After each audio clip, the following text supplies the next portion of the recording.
भन्दिम 3 वर्ष भन्दिम।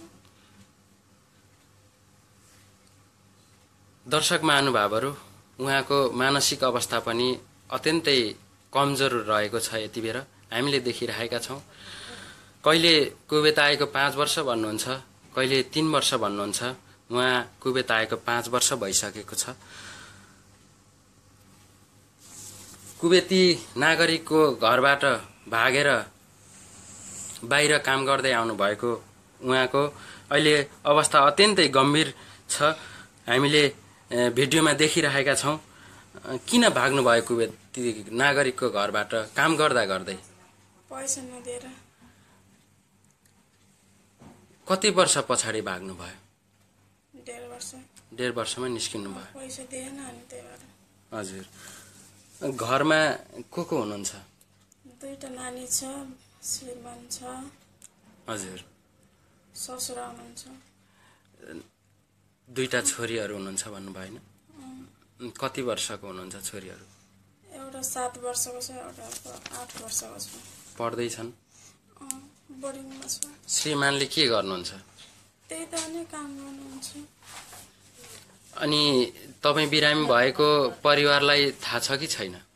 थाहा छ। के भन्नुहुन्छ परिवारबाट? घरमा आउनु भन्छ। घरमा आउने भन्नुहुन्छ। अब तपाईको यो अवस्था छ, के चाहनुहुन्छ अब? जति सक्दो घरमा जान चाहन्छु। घरमा जान चाहनुहुन्छ? हजुर। के हुन्छ तपाईको अहिले शारीरिक अवस्था एकदम अत्यन्तै नाजुक देखिन्छ। हुने चाहिँ के हो? करेन्ट आए जस्तो हुन्छ। अनि त्यतिकै थाहा बोल्दा बोल्दै हिजो दाइसित बोल्दै थियो, दाइसित बोल्दा बोल्दै त्यतिकै बेहोस भएर ढलेछु, थाहै भएन। पछि अनि अर्को एकजना साथी थियो, साथीले अनि पछि लडेको देखेछ, लडेछ अनि भनेपछि अनि खै कता कता लडाए थाहै भएन।